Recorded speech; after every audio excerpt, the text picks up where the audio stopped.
Hoy vamos a hablar en Academia Play sobre algunas hipótesis que plantean que Colón no fue el primero en llegar a América, exceptuando, claro, sus colonos originales que llegaron a América en tiempos prehistóricos a través del Estrecho de Bering. Y para ello hemos invitado a JJ del canal Historias de la Historia. Hola, soy JJ del canal de YouTube Historias de la Historia, un canal con más de 30.000 suscriptores donde explicamos historias muy curiosas de la historia. Estáis todos invitados. Hoy explicaremos los que llegaron a América antes que Colón. ¡Empecemos! En el colegio nos enseñaron que el descubridor del continente americano fue Cristóbal Colón en 1492. Bueno, realmente se trataba de un descubrimiento para los europeos, porque los pueblos precolombinos ya estaban instalados allí. Los incas, los aztecas o los mayas tenían grandes imperios antes de la llegada de los españoles. Pero desde aquellos años de escuela hasta la fecha de hoy, y ya ha llovido mucho, han ido surgiendo muchas hipótesis que echan por tierra nuestras enseñanzas del colegio. Y es que aunque Cristóbal Colón fue un gran descubridor,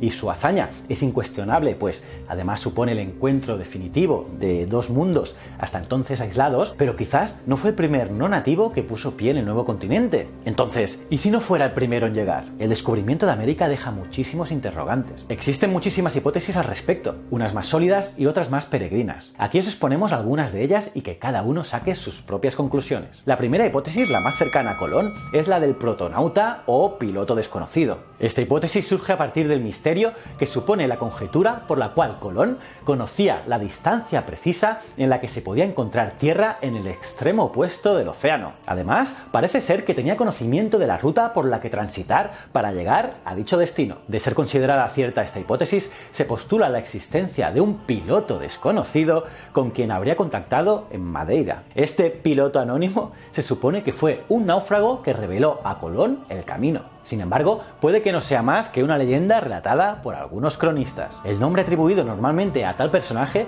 es el de Alonso Sánchez de Huelva. Para la segunda hipótesis nos remontaremos en torno al año 1000 después de Cristo. En ese instante existía un pueblo vikingo reinado por Leif Erikson, hijo de Eric el Rojo. De esa época son célebres los relatos de las Vinland Sagas, tanto la saga de los groenlandeses como la saga de Eric el Rojo. En gran parte, gracias a esas obras, podemos saber los viajes de los vikingos. Pues bien, la leyenda cuenta que estos vikingos llegaron desde Groenlandia a las costas de Canadá. Leif partió de Puerto Europeo hacia el año 1003 con 35 hombres en una embarcación vikinga del tipo Nar, que era una versión más avanzada del característico Drakkar. Desde allí llegó a una tierra que llamó Vinlandia y que hoy, en pleno siglo XXI, los historiadores y arqueólogos creen haber identificado como el asentamiento de Lance o Meadows, la ensenada de las medusas, situada en la isla canadiense de Terranova. En las excavaciones de dicho asentamiento, situado en el norte de la isla, se han encontrado vestigios de edificios construidos con terrones de turba y armazones de madera, muy similares a los encontrados en Groenlandia e Islandia. Además, Leif y sus hombres descubrieron otras regiones del Canadá, como la que hoy es la isla de Baffin, llamada por Erickson como la isla de Helluland, que significa tierra de piedras planas. También la península del Labrador, que los vikingos llamaban Marland, que significa tierra de bosques. Leif Erikson regresó a Europa y fue su hermano Thorvald quien en el año 1004 tomó la misma ruta que Leif.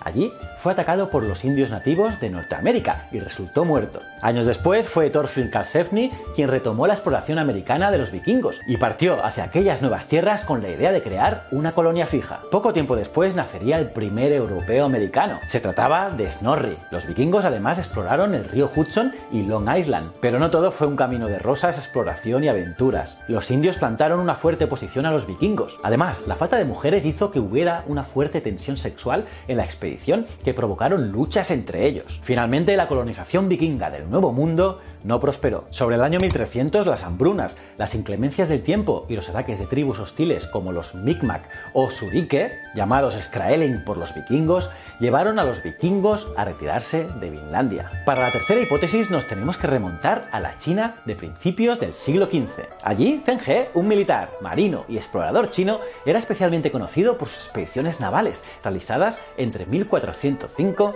y 1433. Durante sus viajes exploró el sudeste asiático, Indonesia, Ceilán, la India, el Golfo Pérsico, la península arábiga y el este de África hasta el canal de Mozambique. Pero para algunos pocos historiadores, el gran marino chino también visitó América. Se trata de la hipótesis de 1421, una controvertida teoría elaborada por el marino británico Gavin Menzies. En ella se afirma que Zheng He circunnavegó el globo y descubrió América mucho antes que Cristóbal Colón. Sus argumentos son varios. Por ejemplo, que la arquitectura naval china era la más avanzada del mundo. Los juncos eran mucho más grandes y resistentes que los barcos europeos y contaban con avances técnicos desconocidos en Occidente, como el timón fenestrado y los mamparos para impedir los hundimientos. También que se han encontrado ejemplares de porcelana china en lugares como Perú y California. Pero el argumento más controvertido es un mapa que se decía que era del siglo XV, el cual estaría atribuido a Zheng He y en el que aparecen América y Oceanía unos 70 años antes de la llegada de Cristóbal Colón. Pero bueno, eso finalmente pasó al olvido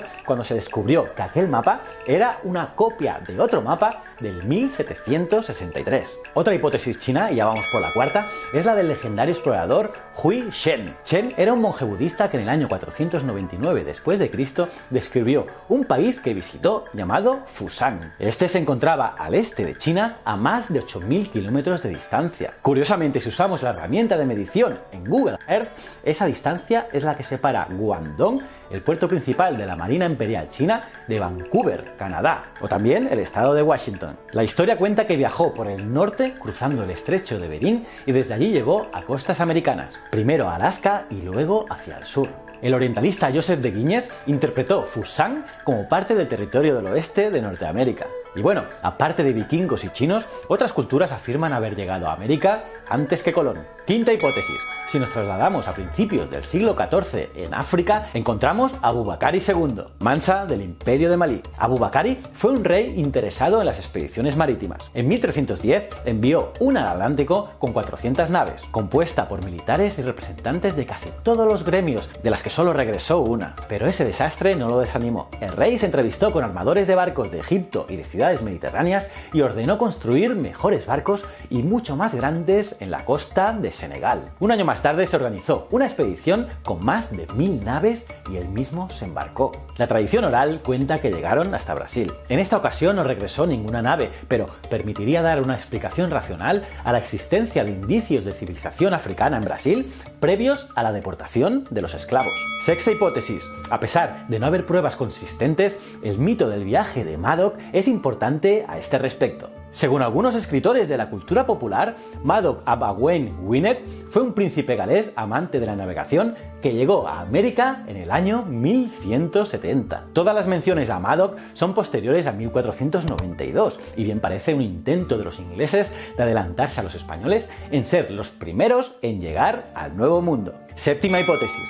También hay quien atribuye el descubrimiento de América a los templarios. Se trata de uno de los mayores misterios históricos en los que han estado envueltos. Durante el año 1307, una flota de templarios compuesta por docenas de barcos que escapaban de la persecución del rey francés Felipe IV desapareció sin dejar rastro. No se sabe dónde atracaron, lo cual ha producido la aparición de diversas leyendas. Según cuentan una de ellas, estos barcos llegaron hasta América. Los indicios aquí son tan variados como endebles. Por ejemplo, los mayas adoraban a un dios blanco y con barba. Lo curioso aquí es que los hombres de esta civilización eran lampiños, o sea, sin vello, a causa de la genética y su adaptación al medio. Octava hipótesis.